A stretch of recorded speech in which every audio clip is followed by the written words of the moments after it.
Good evening বন্ধুরা। আজ ১৯ December শুক্রবার। আজকের সন্ধ্যার বরাক তথা সমগ্র আসামের গুরুত্বপূর্ণ খবরগুলি হলো: এবার সন্দেহজনক নাগরিকের তালিকায় বিজেপি বিধায়ক বিজয় মালাকারের নাম, খারিজ হতে পারে বিজয় মালাকারের বিধায়ক পদ। বিধায়ক বিজয় মালাকারকে ৪ সপ্তাহের সময় বেঁধে দিল আদালত। সন্দেহজনক নাগরিকের তালিকায় নাম জড়িয়েছে বিজেপি বিধায়ক বিজয় মালাকারের। সন্দেহজনকভাবে ২টি ভোটার কার্ড আছে বিজয় মালাকারের। বিজয় মালাকারের মা বাবার নামও নেই ভোটার তালিকায়। ২০১৯ এবং ২০২১ সালে ২টি পৃথক ভোটার কার্ড দাখিল করেছিলেন বিজয় মালাকার। বিধায়ক বিজয় মালাকারকে এবার আদালতে দাখিল করতে হবে নাগরিকের প্রমাণপত্র। রাজ্যে যে সকল ব্যক্তিরা এখনও পর্যন্ত সরকারি গড় পাননি এবং তাদের কাঁচা গড়, তাদের জন্য এসে গেল খুশির খবর। রাজ্যে এবার ৩,২৫,০০০ পরিবার পাবেন সরকারি গড়। সেই সাথে আগামীতে নতুন করে আরও ৩০ লাখ পরিবার পাবেন সরকারি গড়। প্রধানমন্ত্রী আবাস যোজনার আওতায় সরকারি গড়ের নতুন তালিকা তৈরি করছে সরকার। এই তালিকায় স্থান পাবেন রাজ্যের ৩০ লাখ পরিবার। তবে আপাতত রাজ্যে সরকারি গড়ের টাকা পাবেন ৩,২৫,০০০ পরিবার। যারা ইতিমধ্যে প্রথম অথবা দ্বিতীয় কিস্তি পেয়ে গেছেন, তাদের এবার পরবর্তী কিস্তির টাকা দেওয়া হবে। তবে এই টাকা পেতে অসুবিধায় পড়তে পারেন তারা, যারা এখনও গড়ের কাজ শুরু করেননি।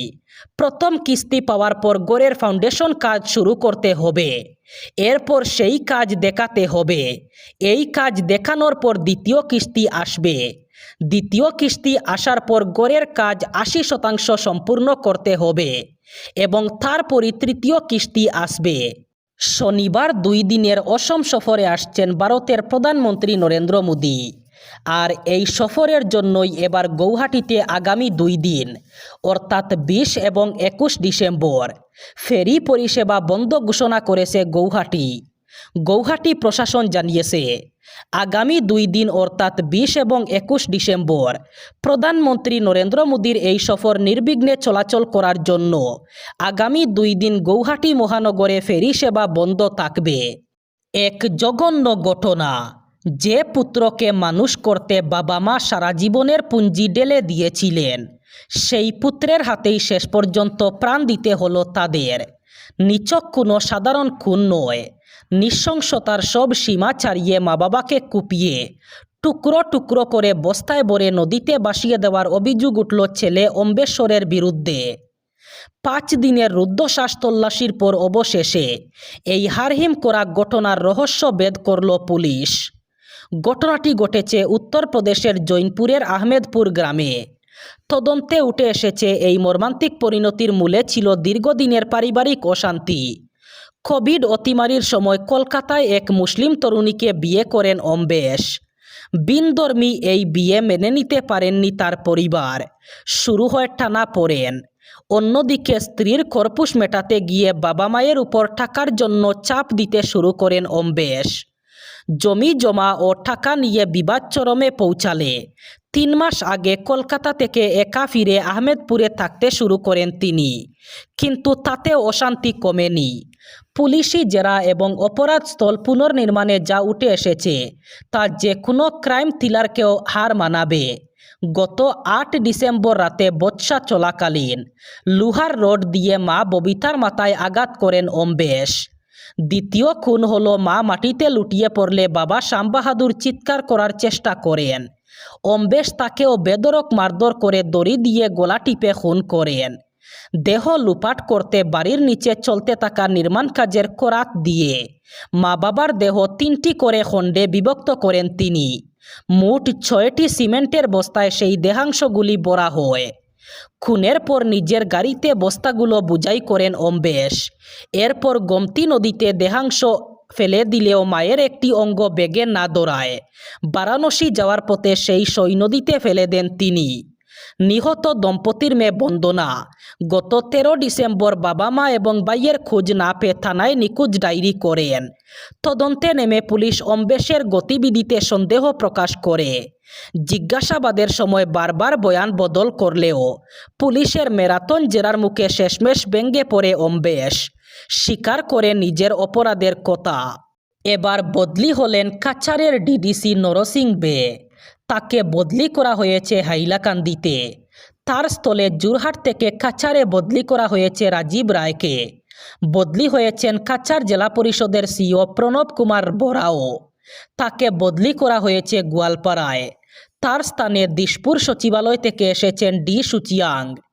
এছাড়া হাইলাকান্দির অতিরিক্ত জেলা কমিশনার দীপমালা গোয়ালাকে বদলি করা হয়েছে গোয়ালপাড়ায় এবং গোলাঘাটের অতিরিক্ত জেলা কমিশনার ডেভিড কুমার বরাকে বদলি করা হয়েছে কাছাড়ে।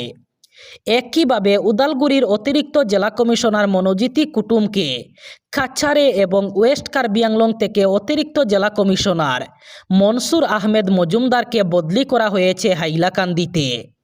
বড়দিন অর্থাৎ ক্রিসমাসের আগে রাজ্যে জাঁকিয়ে শীতের সম্ভাবনা আপাতত নেই, বরং ক্রিসমাস পেরিয়ে গেলে অর্থাৎ বর্ষ শেষে এক দফা শীতের স্পেল দেখা যেতে পারে, এমনই ইঙ্গিত দিয়েছে আবহাওয়াবিদরা।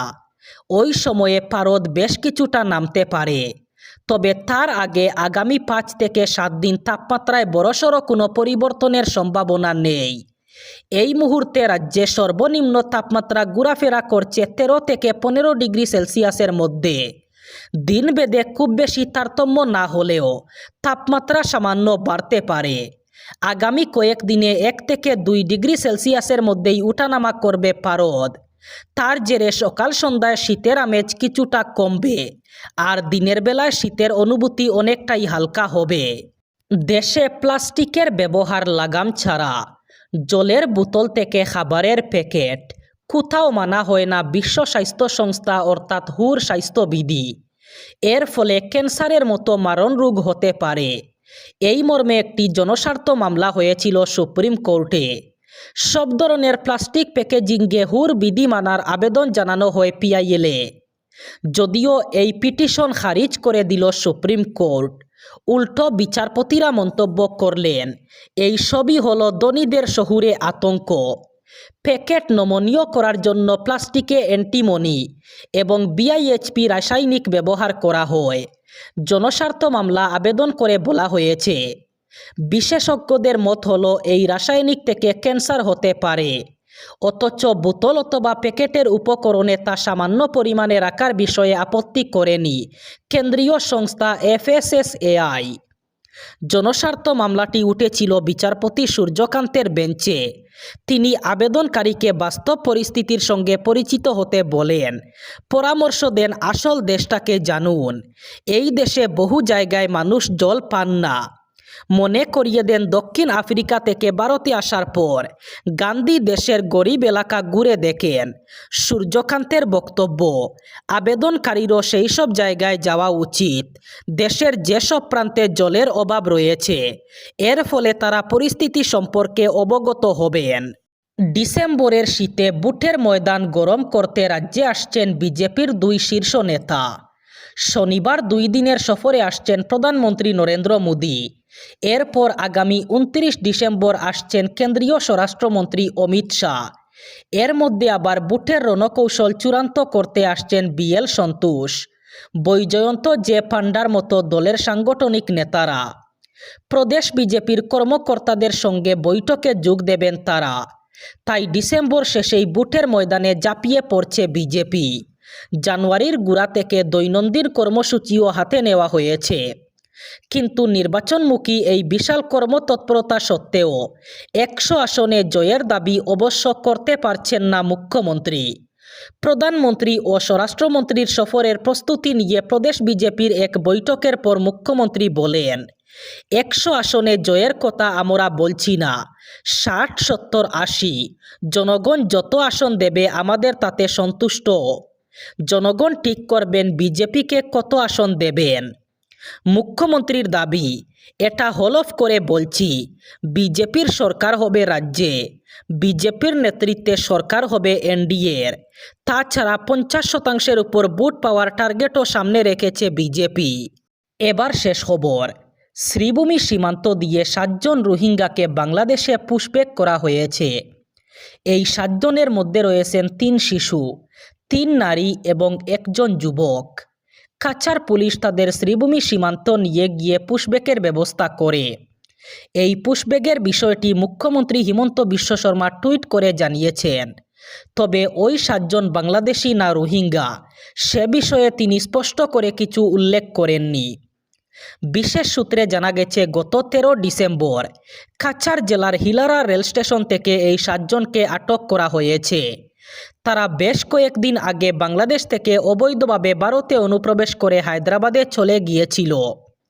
পরে বাংলাদেশে ফিরে যাওয়ার উদ্দেশ্যে ট্রেনে চেপে গত 13 ডিসেম্বর হিলারা রেল স্টেশনে নামার পরই পুলিশ তাদের আটক করে। এই ছিল আজকের সন্ধ্যার গুরুত্বপূর্ণ খবরগুলি। ভিডিওটি অবশ্যই লাইক করবেন এবং চ্যানেলটি সাবস্ক্রাইব করবেন।